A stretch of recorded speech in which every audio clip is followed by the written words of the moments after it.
Afternoon, ladies and gentlemen. Welcome to Queen's All Access. So we're with skipper Bobby Mpofu and that man again, Tanatswa Bechani.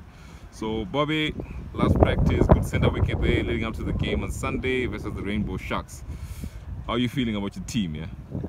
Feeling much confident with the game coming up after a good win that we had on Wednesday. I think guys are boosting in confidence at the moment, So, but it's another game, it's another day, so we just have to leave what happened last Wednesday and concentrate what is coming on Sunday. That's the only thing we can concentrate on now.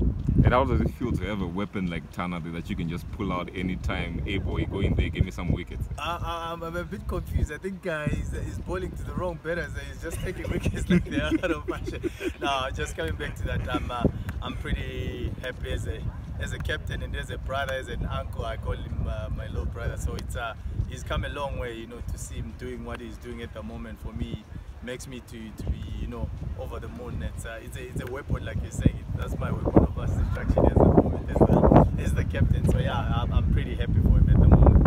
And from your perspective, where do you draw the line in terms of overusing him and also holding him a bit back for too long? What's your strategy going into? Are you building the attack around him, or are you just keeping him for when you actually need him? What has happened at the moment, I've tried to hold him back a lot. I think he's a hard bowler to actually go after. So I tried to delay him in terms of bowling him early. I try by all means to use him when guys are going after the runs, and I think that has actually helped him to get a lot of wickets. So that's something that I'm just going to continue doing until the opposition change their plans. Sort of wise up, yeah. All right, fantastic. I think Tana, four games, 13 wickets, going really great. I don't know if you set yourself personal targets, but do you sort of feel any pressure in terms of needing to get wickets when you step up to bowl? I just keep things simple, hitting the target and making sure I make my captain. Yeah, I guess that's the most important thing. And also, so the last game, you had a good knock at the end, 26 unbeaten. I know in the back of the head, you must have been thinking about your batting as well, because I know a lot of people are seeing the leaderboards and people forget that you're actually a decent batter as well. So in terms of your batting, is there something you've been working on to try and get runs on the board? Yeah, I've gone back to the basics. After getting out, I think 3 times without scoring, pressure came back onto me because the captain was about to drop me.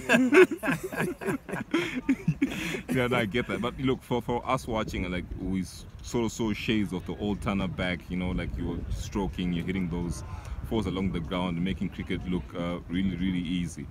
So rest day tomorrow. In terms of your body as well, personally, what are you doing to manage, your turnaround in between games in terms of resting and making sure you're in shape? Basically, resting, getting time to rest, and drinking lots of water. Yeah, hydration is gonna be cool. All right, Bobby. I know you got a headache in terms of team selection, but as your batting is coming through, the dynamics was, we were saying the last time that you'd cut maybe 100 runs short if your top order clicks. So Tinashe came to the party yesterday. Konje was there as a Tana with your cameo. That's easily your 100. So in terms of batting wise, are you looking to change the dynamic, or is there something that you're still kind of really working on? After last game, like you're saying, selection is a little bit hard at the moment. I'm pretty happy that Tinashe came through for me, because a lot of people didn't know that my head was on the line there. I think about 3 selectors and a few players that were saying that, I looked for a player who couldn't bat, and I knew that he's one person. I've seen him play. I know what he can do. So the last game actually came through for me as a captain.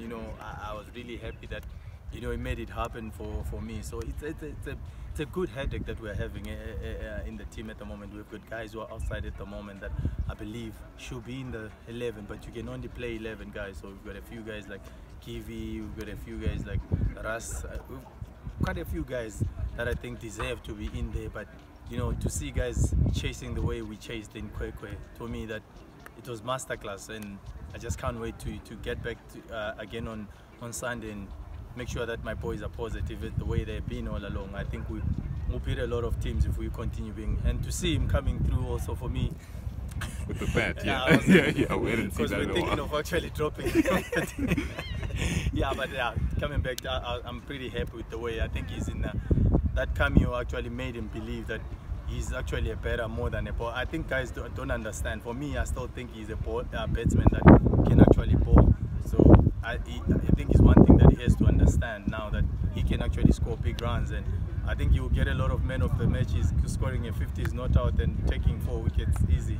Money to our side. Fantastic. Yeah. You know, and touching on that as well, I mean, you play cricket like all over the world. I mean, over here all day, we start a list of places you play cricket at. Like, what advice would you give, you know, like the youngsters coming up, people who, you know, can't make teams but then still want to play? What would you tell them to do, like, in terms of mentally and working on their game? When it comes to this game, I believe that you have to be mentally tough. That's one of those things. Remember, like I said, you can only play 11 guys.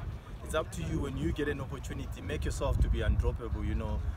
I think it's one of those things that I think he has done in terms of, I know he wasn't scoring runs all along, but he came in with his bowling. It's quite hard for me to say you can't because you haven't scored runs, but if someone is taking 4 wickets every game, we've got Ian there, we'd say that he's going to be swapping with a few guys, but there's no way we can be swapping him with anyone. So yeah, like any other youngsters that are coming in, I think make yourself, you know, hard to drop, and also when your opportunity comes, make sure you grab it with both hands. And that's something I think guys sometimes take other things for granted.